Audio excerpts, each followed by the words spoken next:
औज़ुबिल्लाहि मिनश्शैतानिर्रजीम बिस्मिल्लाहिर्रहमानिर्रहीम अस्सलामु अलैकुम वरहमतुल्लाहि वबरकातुहू। सूरह मरियम है मेरे सामने और सूरह मरियम की आयत नंबर 44 है, पारा नंबर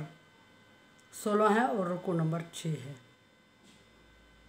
रुकू नंबर 6 से हज़रत इब्राहीम अलैहिस्सलाम के अपने बाप से डायलॉग चल रहे हैं और एक आखिरी बात जो इब्राहीम अलैहिस्सलाम ने अपने बाप से कहनी थी वो हो रहेगी। कल जिक्र करने से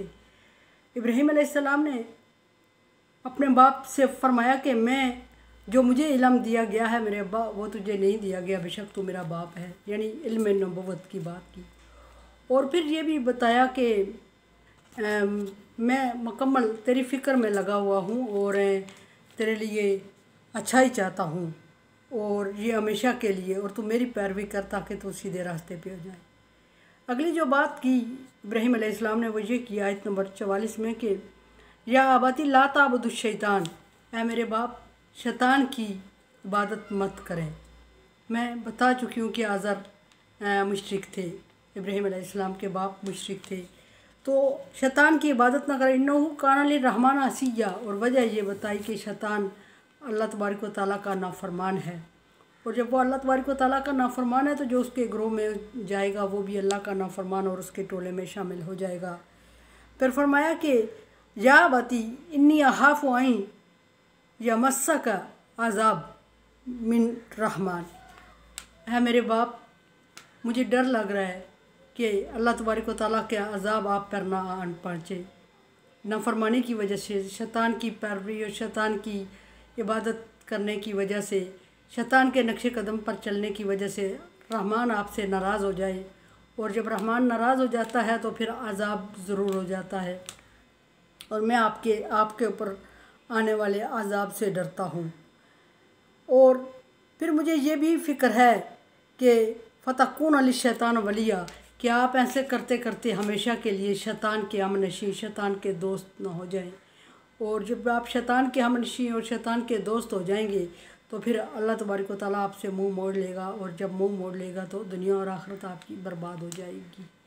इब्राहीम अलैहिस्सलाम को बाप की फ़िक्र लगी हुई है, लेकिन इब्राहीम अलैहिस्सलाम के बाप ने इब्राहीम अलैहिस्सलाम की बात नहीं मानी। अब अगली आयत में इब्राहीम अलैहिस्सलाम अपने बेटे को सारी सवालों के जवाब दे रहे हैं। इब्राहीम अलैहिस्सलाम के कुछ सवाल कल ज़िक्र हुए और बाप से, और कुछ आज, और रिक्वेस्ट की अपने बाप से, लेकिन देखते हैं कि इब्राहीम अलैहिस्सलाम क्या रिप्लाई, क्योंकि इब्राहीम अलैहिस्सलाम के बाप क्या रिप्लाई करते हैं। इब्राहीम अलैहिस्सलाम काला अराग़िबु अंता अन आलिहती या इब्राहीम, इब्राहीम अलैहिस्सलाम के बाप ने सारी जब इब्राहीम अलैहिस्सलाम की गुफ्तगू सुनी तो बजाय मुतासर होकर उनकी बात मानने के फरमाया कि कहा कि ऐ इब्राहीम, क्या तू मेरे बुतों की मुखालफत करता है, मेरे बुतों से बेजार है? क्या तू मेरे बुतों के हमायत नहीं करता? क्या तू मेरे मज़हब से हट गया है? क्या तू मेरे बुतों को गालम गलूज करता है? यानी जो भी उनसे बन पड़ा, उन्होंने इब्राहीम अलैहिस्सलाम को सरजनश की। लम तनतही लारजुमन्नका वहजुरनी मलिया, फिर धमकी पे उतर आए इब्राहीम अलैहिस्सलाम के वालिद। इब्राहीम अलैहिस्सलाम से पहले तो पूछा कि क्या तू मेरे बुतों की मुखालफत करता है और मेरे मज़हब से बेजार है और मेरे मज़हब की मुखालफत पे तुला हुआ है। जब इब्राहीम अलैहिस्सलाम की तरफ से हाँ में जवाब मिला तो फिर इब्राहीम अलैहिस्सलाम के बाप ने इब्राहीम अलैहिस्सलाम को धमकियाँ देना शुरू कर दी। और पहली धमकी ये दी कि अगर बाज आ जा, मेरे बुतों की मुखालफत से बाज आ जा, मेरे मज़हब की मुखालफत से बाज आ जा, मैं तुझे वार्निंग देता हूँ, और अगर ना बाज आया तो फिर मैं तुझे संसार कर दूँगा। संसार से मतलब ये कि पत्थर मार मार के तुझे हलाक कर दूँगा और दुनिया छोड़ना पड़ेगी तुझे, और तू मेरे मज़हब को क्या छोड़ेगा, तुझे दुनिया छोड़ना पड़ेगी। इब्राहीम अलैहिस्सलाम को ऐसी बातें कह के खौफज़दा करने की कोशिश की,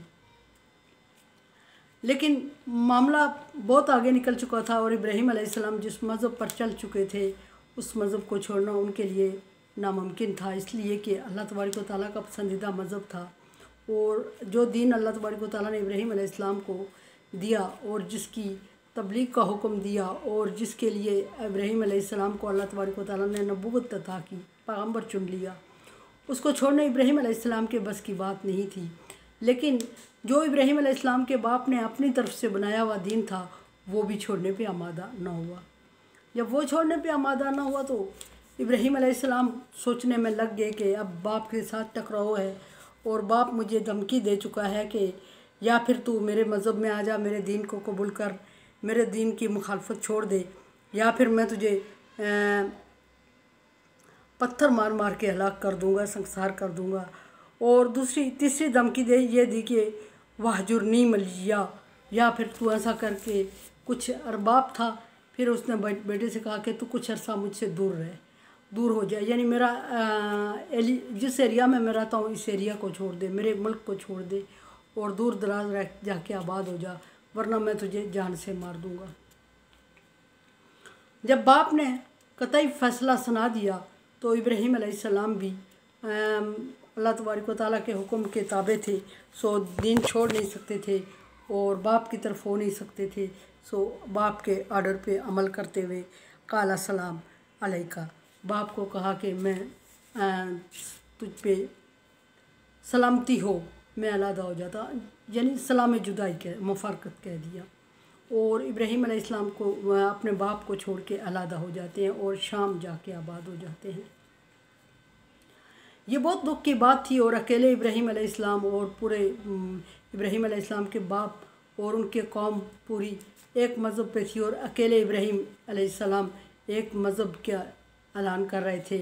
और उस मज़हब के ऐलान की सज़ा में पादाश में उन्हें अपने और अपना मुल्क, अपना वतन और अपने लोग, अपने रिश्तेदार, अपने वालिदैन तक छोड़ना पड़े, कुर्बान करना पड़े। दुखी मकाम था। इब्राहीम अलैहिस्सलाम बाप से अलहदा हो जाते हैं और सलाम कह के अलहदा होते हैं। अब यहाँ एक सवाल यह है कि मुशरिकों के लिए दुआ और सलामती की दुआ नहीं, खुसूसन नहीं होनी चाहिए, इब्राहीम अलैहिस्सलाम ने क्यों मांगी? पहली बात यह है कि ये इब्राहीम अलैहिस्सलाम के दो वक्त था और शुरू में था, अभी इब्राहीम अलैहिस्सलाम पर मुकम्मल नबूवत नहीं हुई थी, नाज़िल नहीं हुई थी।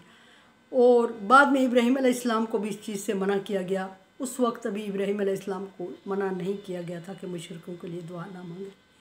और फिर दूसरी बात ये थी कि इब्राहीम अलैहिस्सलाम भी उस वक्त टोटल अपने बाप से नाउमीद नहीं हुए थे और उन्होंने ये सोचा कि सलामती की दुआ मांगने का मतलब यह है कि मज़हब इस्लाम में तू भी दाखिल हो जा, मैं तेरे लिए दुआ करूँगा।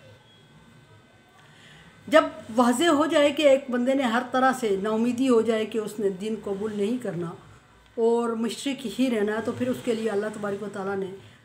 दुआ मांगना मना फरमा दी। जैसे कि मुसलमानों को वार्निंग देते हुए फरमाया कि इब्राहीम अलैहिस्सलाम काबिल इत्तबा हैं, उनकी इत्तबा करो, उनकी पैरवी करो, सिवाय इसके कि इब्राहीम अलैहिस्सलाम ने अपने बाप से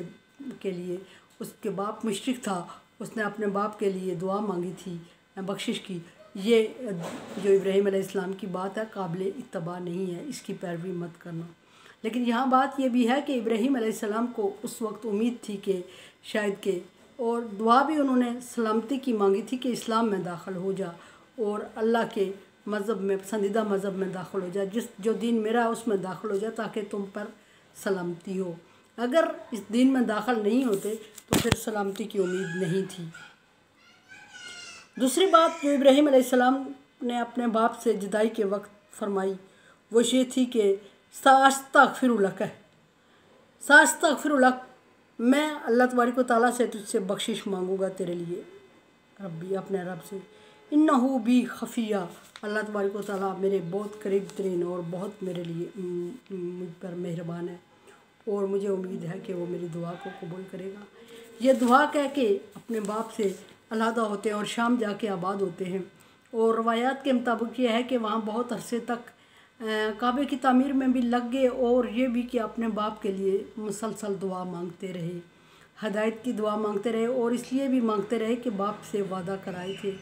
और वक्त जुदाई किया हुआ बाप से वादा निभा रहे थे और दुखी थे, ज़ाहिर है, माँ बाप, बहन भाइयों को और सारे रिश्तेदारों को, अपने मुल्क को, अपने वतन को छोड़ निकले थे। सो उम्मीद रख रहे थे कि अल्लाह तबारक व तआला मेरे बाप को दीन कबूल करने की, मेरा दीन कबूल करने की तौफीक अता फरमाए और दुआ कर रहे थे और उम्मीद रख रहे थे कि मेरे बाप को अल्लाह ताला अगर तौफीक दे तो दीन कबूल करे और मुझसे मिल जाए और ظاہرہ خاندان کی جدائی بھی بے چین کر رہی تھی، تو اس لیے اور اپنے کام میں اپنے مشن میں بھی لگے رہے اور پھر دعا بھی مانگتے رہے تا وقت کہ اللہ تبارک و تعالیٰ نے ابراہیم علیہ السلام کو کھلے الفاظ میں منع فرمایا کہ جو مشرک ہیں ان کے لیے دعائے مغفرت مت کیا کرو۔ فرمایا کہ اے ایمان والو، جو تمہارے رشتہ دار مشرک ہیں ان کے لیے بخشش کی دعا نہ مانگو۔ ابتدا میں مسلمانوں نے بھی حضرت ابراہیم علیہ السلام کے اس طریقے کو اپنایا اور اپنے مشرک رشتہ داروں کے لیے ایون کہ نبی صلی اللہ علیہ وسلم نے بھی دعا مانگتے رہے، لیکن بعد میں قرآن پاک میں بھی یہ آیت نازل ہوئی کہ ابراہیم علیہ السلام کے باقی تمام جو ان کے طریقے ہیں ان کی پیروی کرو، سوائے اس کے کہ جو ابراہیم علیہ السلام نے اپنے باپ کے لیے بخشش کی دعا مانگی۔ ان کے باپ چونکہ مسلم نہیں تھے، پھر بھی مشرک تھے، پھر بھی انہوں نے مانگی، یہ ناقابل قبول ہے اور یہ اتباع مت کرو۔ آخر میں ابراہیم علیہ السلام کو فرمایا کہ استغفر لہم او لا تستغفر لہم ان تستغفر لہم 70 مرہ لا یغفر لہم۔ آپ بخشش طلب کریں یا نہ بخشش طلب کریں برابر ہے ان کے لیے۔